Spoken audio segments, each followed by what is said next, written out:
Aujourd'hui, tout le monde se demande est-ce qu'il y aura cette fameuse alt season. Beaucoup de doutes, beaucoup de FUD, beaucoup de 1-1, qui commence par un C, sur les altcoins. Qu'est-ce qu'il en est? Est-ce qu'on va connaître cette fameuse alt season? Est-ce que les altcoins sont morts? Est-ce que le marché est drivé par Bitcoin? Il y en a beaucoup qui misent sur les altcoins parce qu'il y a plus de performance. Et je suis également dans le lot.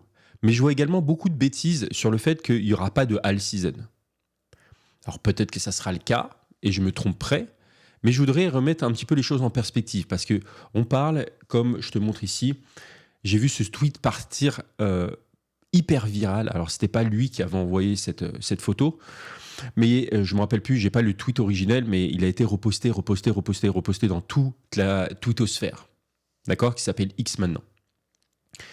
Et en fait, sur la chaîne, tu sais que je suis là pour te montrer des faits et aussi les analyser, remettre les choses en perspective, dézoomer un petit peu là-dessus, comparer, ok? Parce qu'en fait, il ne faut pas juste regarder une image. Ok, Confucius disait 1000 mots, enfin une image vaut 1000 mots, mais il faut aussi analyser les images. Il ne faut pas dire n'importe quoi. Je vois tellement de médias dire n'importe quoi sur ces fameux 36,4 millions d'altcoins. Déjà, où est-ce qu'ils sont listés, ces 36,4? Dedans, est-ce qu'on met les blockchains de Layer 1, toutes les narratives AI, RWA, tous les shitcoins, tous les memecoins, tous les tokens personnels, tous les tokens possiblement qui sont morts? Montrez-moi où sont ces 36,4 millions. Sur quelle blockchain? Bon, on va regarder ça dans le détail parce qu'il y en a beaucoup qui disent qu'il y a une dilution justement. Vu qu'il y a 36 millions d'altcoins, en fait, tout l'argent qu'il y a sur l'écosystème, dans l'écosystème crypto, en fait, il est dilué. Et donc, c'est une vidéo super importante pour savoir est-ce que ça vaut encore le coup d'investir dans les altcoins aujourd'hui. Ça va être une vidéo très simple, tu vas voir, à comprendre et qui va débunker un petit peu le vrai du faux. Et tu me diras en commentaire à la fin si ma théorie elle est bonne ou si je me trompe complètement. On est là également sur une chaîne communautaire où tu peux mettre un avis en commentaire, je peux t'y répondre. Je regarde tous les commentaires. En tout cas, merci à toutes les personnes qui like, qui s'abonnent. Tous les jours, je fais une quotidienne et aujourd'hui, on va parler spécifiquement d'altcoin et sur ces fameux 36,4 millions. Alors, si on regarde un petit peu ces graphiques-là, on voit effectivement que le nombre d'altcoins, tu vois, par exemple, on nous dit qu'il y avait 3000 altcoins durant la alt season de 2017-2018. Je te rappelle que les altcoins, c'est toutes les cryptos en dehors du Bitcoin. Donc, on va dire quasiment toutes les cryptos, d'accord? Sauf une, Bitcoin, ok? Donc, en 2017-2018, 3000. On avait Even Fewer, on en avait moins en 2013-2014. Je crois peut-être au dernier cycle, je ne vais pas te dire de bêtises, on en avait également, on en avait peut-être 100 000, 200 000, je ne sais pas. Bref, beaucoup moins que les 36 millions d'aujourd'hui. Et si on regarde ici par blockchain, si on zoome un petit peu sur le marché ici, enfin sur le graphique, pardon, là on a tous les altcoins. Et apparemment, genre fin 2025, on arriverait à 100 millions d'altcoins. Donc encore plus de dilution. Et donc c'est pour ça que les altcoins, en fait, elles ne performent pas. Je vais dire mon avis là-dessus. Donc on voit que essentiellement, ça vient de la blockchain Solana. Je te rappelle qu'il y a un site qui s'appelle PumpFund qui te permet de créer ton token pour 10-12 dollars, okay, sur la blockchain Solana qui est rapide, hyper scalable, et tu peux construire ton shitcoin. Enfin, ton coin, ok, ton token, facilement pour pas cher. Ok. Et donc, on a vu avec la vague des shitcoins, des memecoins, que la blockchain a complètement explosé, parce que c'est pas cher que ça. Ça me rappelle la BSC, tu sais, c'était la blockchain de Binance, la BNB Chain, enfin ça a changé de nom tout le temps, où en fait il y avait beaucoup de scams, d'arnaques, de shitcoin, memecoin, parce que c'est également très peu cher pour faire un smart contract. Sur Polygon, c'est pareil aussi. Bref. Donc tu vois que Solana, c'est Solana qui a fait ici tous ces shitcoins, tous ces memecoins. Okay, et ensuite, on a Base, ici, la blockchain de Coinbase. On a également la BSC, on a Tron, Polygon, Optimism, Blast, Arbitrum et Ethereum. Tu as toutes les couches là. Mais tu vois qu'essentiellement, c'est fait sur Solana. Mais parmi toutes ces cryptos-là, il y a beaucoup de shitcoins, il y a beaucoup de memecoins. 99,9%, surtout si on a 36 millions, donc on peut dire 99,9% de ces cryptos n'ont aucun usage, n'ont aucune utilité, ne servent strictement à rien. D'accord ? Les deux qui servent vraiment à quelque chose, c'est Bitcoin, qui est là depuis le début, c'est le premier, qui peut être considéré comme une réserve de valeur, un échange également de valeur. On a Ethereum avec les smart contracts qui a une utilité, donc un protocole sur lequel en fait beaucoup de projets dessus pour déclencher justement les smart contracts. Le principe, c'est de déclencher des actions de façon automatique s'il y a telle ou telle condition qui a été mise en place. Donc beaucoup de, même comme Bitcoin. Et dedans, dans les 36 millions, il y a beaucoup de projets qui sont morts. Parce que je te rappelle qu'à chaque cycle, et on va revenir là-dessus juste après, 95% des projets, d'un cycle à un autre, meurent. Pourquoi ? Parce que le bear market fait extrêmement mal. Parce que ça a beau être des fois des projets décentralisés. Je te rappelle que le principe de décentralisation, c'est tout simplement que tu as un transmetteur et un bénéficiaire, donc une personne qui envoie une transaction à une autre, sans intermédiaire. C'est-à-dire que la transaction, elle va passer, il n'y a pas de blocage. Okay, c'est ça la décentralisation. Mais derrière, il y a des entreprises. Il ne faut pas confondre les deux. D'accord ? ADA, Ripple, Solana aussi. Bon, ils ont tous leur fonctionnement qui est différent. Ethereum aussi, qui est différent. Okay ? Mais en gros, c'est décentralisé. Donc, je te disais, 95% des projets meurent de cycle en cycle. Et on a connu un cycle en 2013-2014, donc 1, 2017-2018, 2, 2020-2021, 3. Et là, on est sur le 4e. Donc, à chaque cycle, tu vois, quand on est passé de 3000, tu enlèves 95%, il ne reste plus grand-chose. Plein de projets sont morts. 2017-2018, tu rajoutes encore. Et le cycle précédent, on était à peu près à 100 000 et on perd 95% des projets. Et c'est la dure loi, j'ai envie de te dire, de la crypto. D'accord ? Et on le voit, je peux te montrer cette statistique ici. Depuis leur ATH, ces cryptos-là, et ça date du 5 février 2025, donc il y a à peine quelques jours, et ben, toutes ces cryptos-là ont perdu autant à leur ATH. Et quand je te disais en bear market, 95% des projets crypto vont mourir, bah, on a bien l'image ici. Tu vois, WIF, moins 84%, Bonk, moins 70%. Les agents AI qui sont un petit peu plus récents, même eux, bah, ils ont pris moins 90, moins 84, 91, parce que derrière, en fait, ils sont confrontés à la dure réalité. Il y a une énorme concurrence entre altcoins. Okay ? Reste jusqu'au bout parce qu'en fait, mon raisonnement va être vraiment très important. Mais tu vois, les Layer 2 aussi, les sous-couches des blockchains de Layer 1, eh ben, on a IMX, moins 82, Métis, moins 86. On n'a que des moins 97, moins 90, Startnet, Blast, Layer 1 aussi ont pris pas mal cher, moins 95% pour Mina. Bref, quand je te dis 95% des projets meurent, ils meurent vraiment. Et même s'ils sont à 80%, ils peuvent être morts déjà. D'accord ? Ils n'ont pas besoin de tomber à zéro. Et ils ne vont pas tomber à zéro. Ils ne vont pas disparaître. Et en fait, tu ne peux pas supprimer un token.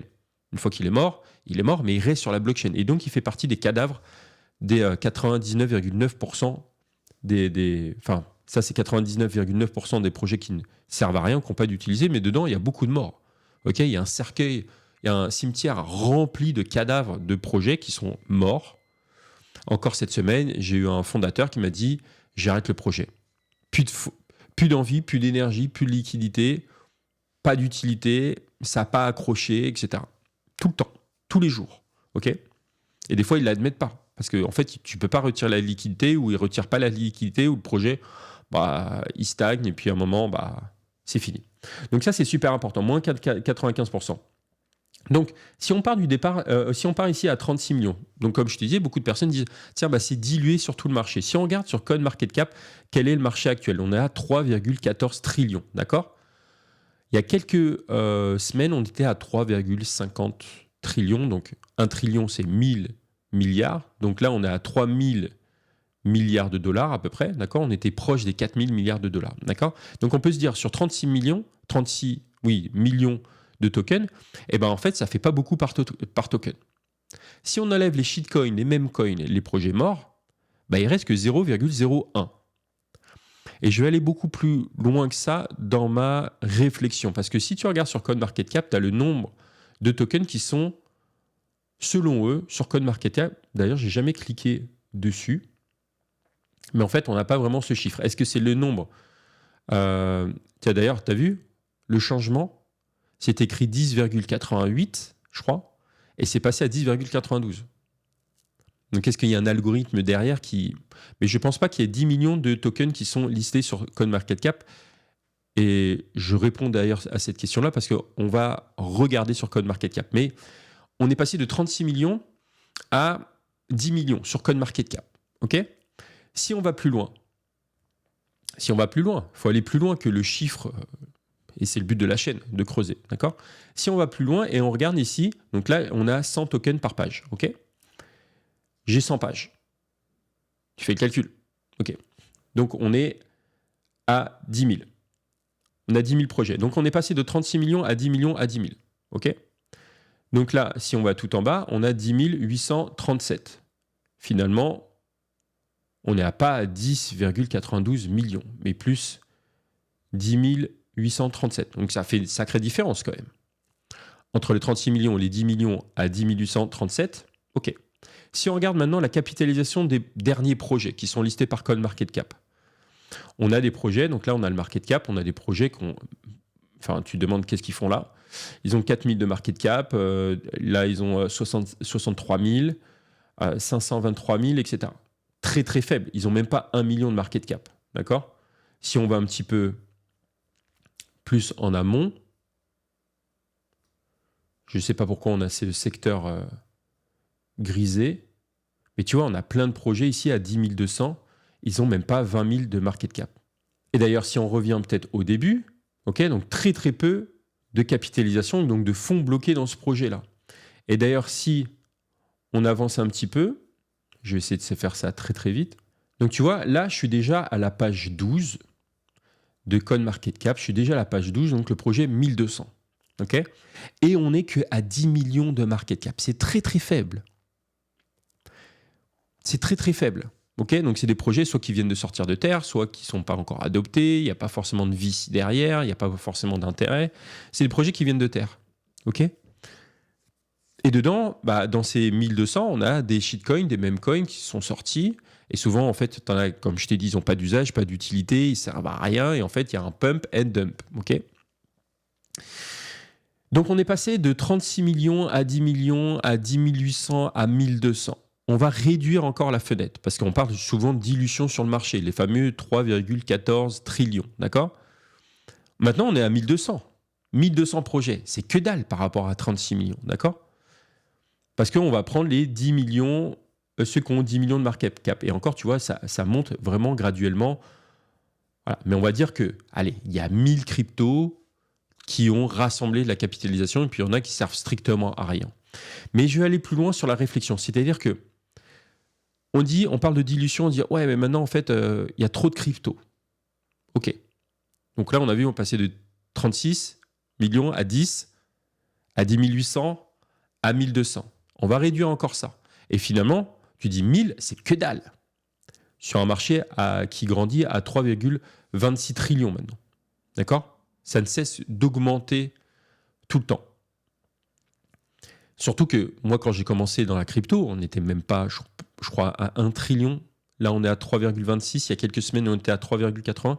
Mais la question que tu dois te poser au niveau de cette dilution-là, c'est tout simplement, OK, mais par où, en fait, les gens vont commencer à investir?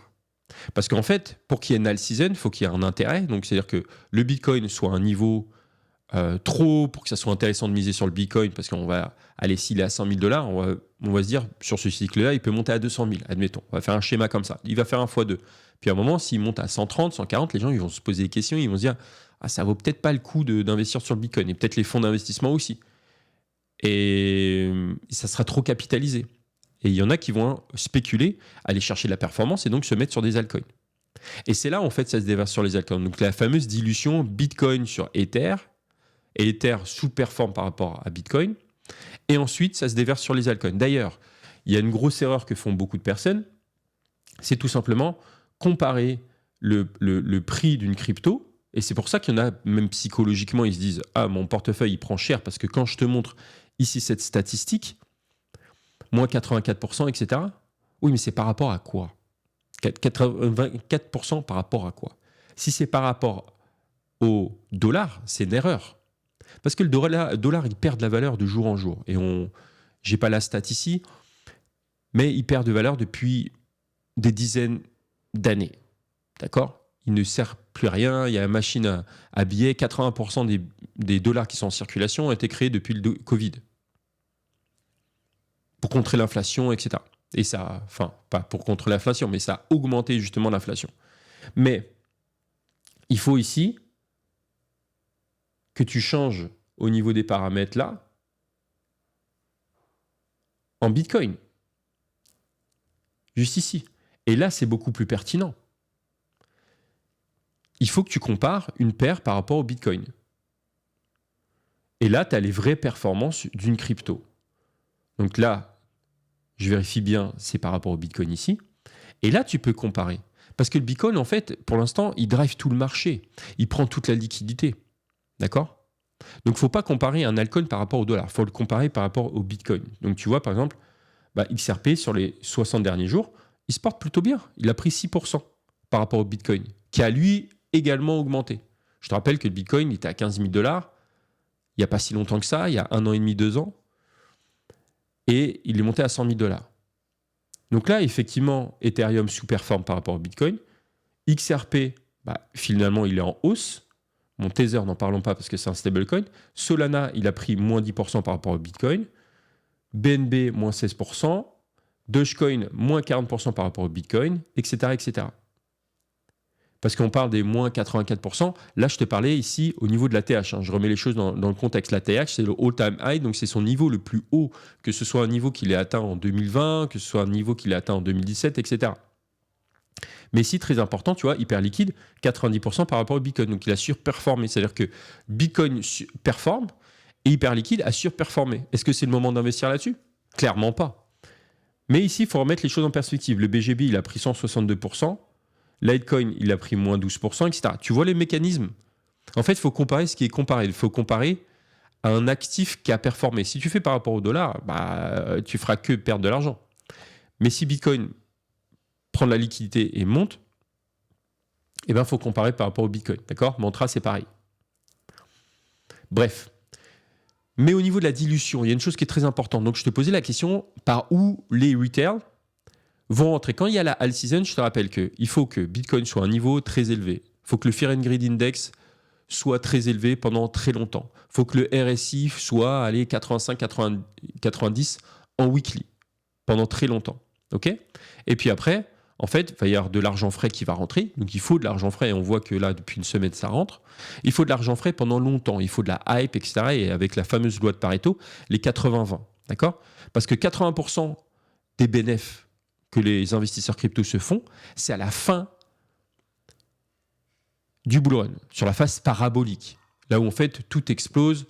Bon, peut-être qu'on peut s'attendre à des performances qui soient moindres que les cycles précédents. C'est ce qui s'est passé, que ce soit sur Bitcoin, que ce soit également sur les alts. Bitcoin, le premier cycle a fait x30, deuxième cycle il a fait x12, troisième cycle il a fait x7. Donc là, il a déjà fait x7 d'ailleurs sur ce cycle-là. Pourquoi ? Parce qu'il y a les ETF, il y a Trump, etc. Donc, bref. On peut s'attendre d'ailleurs à un cycle qui peut ressembler à 2017-2018. En tout cas, je le souhaite. Et pour l'instant, on en prend la direction. Mais est-ce que ça va continuer ? Je ne sais pas. Mais je t'ai donné les facteurs pour que Bitcoin, après, se déverse sur Ether et ensuite sur les altcoins. Et ensuite, au fur et à mesure, large cap, mid cap, small cap. Et après, d'habitude, c'était les mêmes coins. Là, maintenant, c'est au début du cycle. Et après, terminé. Pour l'instant, on se dirige pour octobre 2025 pour la fin du cycle. Donc, ça veut dire possiblement il faudra se retirer avant. Mais bien sûr, c'est le marché qui décide, c'est pas moi. Je te dis juste la théorie des cycles, comment ça fonctionne, comment historiquement c'est passé. Ici, pas de conseil en financement, on n'investit pas selon mes dires que je te dis là. Mais je voulais vraiment rentrer en profondeur sur les altcoins. Mais c'est pas fini. Donc, le point d'entrée, c'est pas les 36 millions. Les gens, ils vont pas sur la DeFi. Ils vont pas sur Uniswap, ils vont pas sur QuickSwap, ils vont pas sur Redium ou ce genre de choses. Non. Je te parlais des 80%, les 80-20. La fin explosive, là où on se fait le plus d'argent, en tout cas théoriquement, et c'est ce dont tout le monde attend, c'est que son bag d'alcool monte. C'est à la fin, c'est les dernières semaines, ça dure très peu de temps. 4, 6, 8 semaines maximum. Et après, c'est fini, fin des haricots. Quand tout le monde est en mode euphorie, quand tout le monde arrête son boulot et se dit tiens, je vais investir sur crypto et je vais investir là-dedans, c'est fini. Et après, c'est des indicateurs que je te parle sur la chaîne.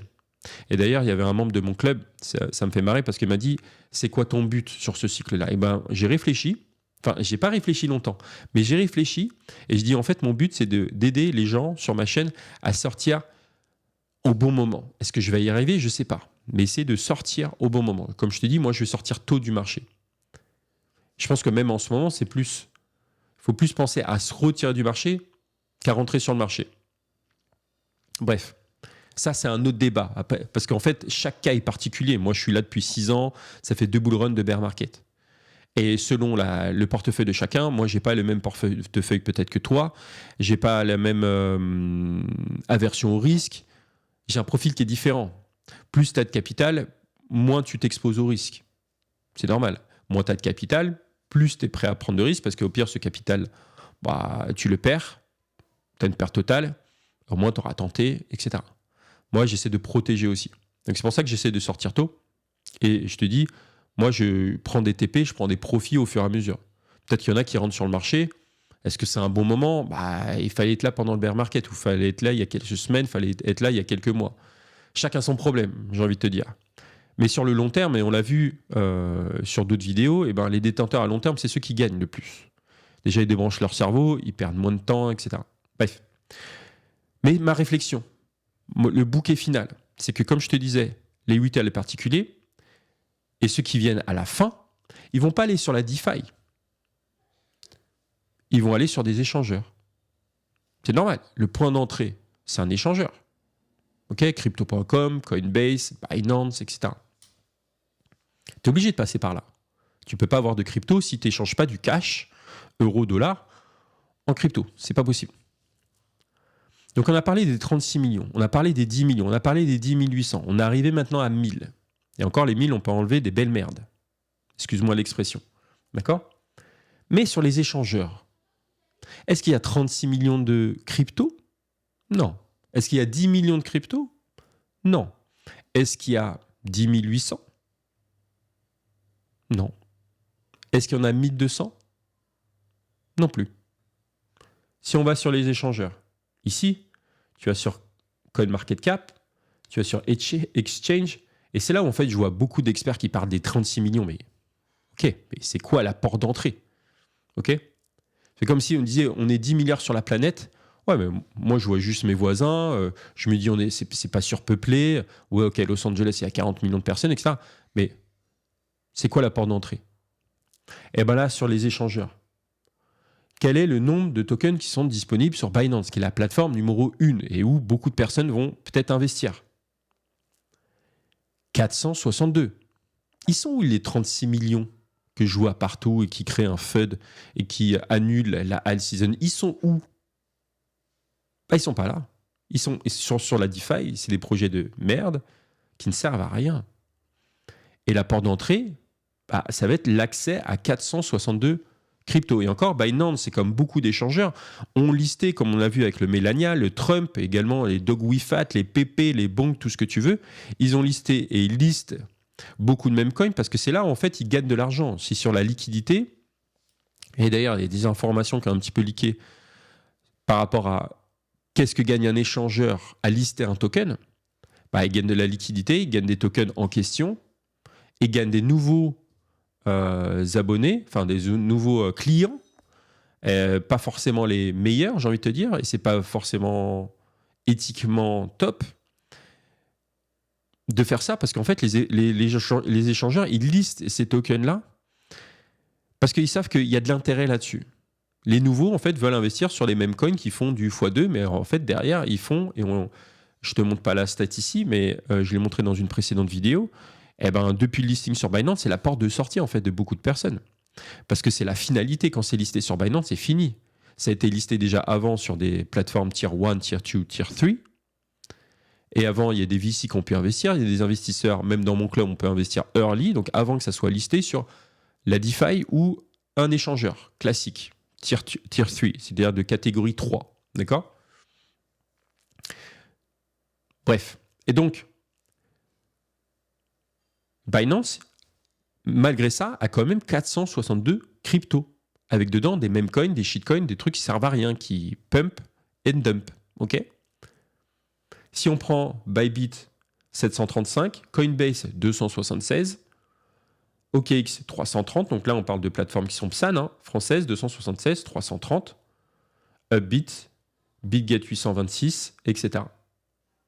Donc si on prend les plateformes les plus probables d'être utilisés par les primo-investisseurs, pour les gens qui veulent se lancer dedans. Eh ben déjà, ils vont acheter du Bitcoin et ensuite, ils vont peut-être s'intéresser aux altcoins parce qu'ils vont entendre que le Doge appartient à Elon Musk, qui est complètement faux, ou que tel crypto, c'est l'avenir, etc. Et ils vont se mettre sur des échangeurs. Ils vont acheter des altcoins. Et comment ils achètent des altcoins? Sur les échangeurs. Et sur ces échangeurs, il n'y a pas 36 millions d'altcoins. Il y en a 462. Il y en a 276. Il y en a 330. Donc, à mon avis, je ne sais pas si une alt season, il y a toujours eu, mais peut-être que pas ce cycle-là. Ça, j'en sais rien. C'est le marché qui décide. Mais en tout cas, il faut arrêter de parler de la dilution des 36 millions de crypto. Donc, je vois beaucoup de FUD de n'importe quoi qui est partagé sur les réseaux. Partage cette vidéo qui est peut-être un petit peu longue, mais il fallait vraiment que je t'explique l'origine de mon raisonnement. Partage-le à des groupes sur WhatsApp, sur Telegram, sur des Discord, sur des forums, que cette histoire de dilution, c'est du bullshit. C'est du bullshit. Et on le voit là, je te l'ai montré par A plus B. D'ailleurs, si j'ai tort dans ma théorie, dis-le moi en commentaire. Si j'ai raison, dis-le moi. Parce que je comprends pas. Je comprends pas pourquoi il y a autant de FUD. Parce que finalement, en fait, en créant du FUD, en fait, on autoplombe nos propres sacs. On met des trous dans nos sacs. C'est-à-dire que parce que tout le monde se dit ah bah non, je vais vendre mes alts parce qu'en fait, il y en a 36 millions, il y a trop, le marché il est trop grand. On va parler de 100 millions de crypto à la fin de 2025. Ouais, mais combien sont morts? Combien sont des meme coins? Combien sont des shitcoins? Et combien sont listés sur les échangeurs? Très très peu, des centaines. Et là, on parle de 230. Sur Upbit, quand on parle sur Kraken, 466. Ok? Donc voilà. Je ne fais pas plus long, mets-moi en commentaire ce que tu en penses. Tort, raison, partage cette vidéo. Si j'ai raison, partage cette vidéo. Si j'ai tort, partage cette vidéo. Pour que les gens soient un petit peu au courant de... Voilà. Et comme je te dis sur la chaîne, je parle de stats, comme là. Mais il faut aussi les analyser. Il ne faut pas juste balancer l'info là. Là, on nous parle il y avait des centaines de cryptos en 2013-2014, des milliers en 2017-2018, et maintenant des millions. Ah ouais, mais remets les choses en perspective. Enlève toutes les merdes, enlève les projets morts, et dis la vérité, quoi. Et ça, c'est juste pour capter de l'intention. C'est pour avoir 116 000 vues ici. Et là, j'ai vu ce tweet 5 fois dans les 5 dernières minutes. Ça répand le FUD. Voilà. Vous mettez des trous dans vos sacs. Donc, rebouchez le trou en partageant cette vidéo. C'est super important. Je vous dis à bientôt. Je vous laisse sur cette vidéo qui va vous parler justement de comment investir tôt sur les cryptos, et justement avant Binance, avant que ça soit listé sur les plateformes de catégorie 1, 2, 3 et même sur la DeFi. Elle est juste là, c'est super important d'apprendre justement le processus et d'investir tôt, de peaufiner son point d'entrée. C'est dans cette vidéo-là. C'était Julien. À bientôt. Ciao.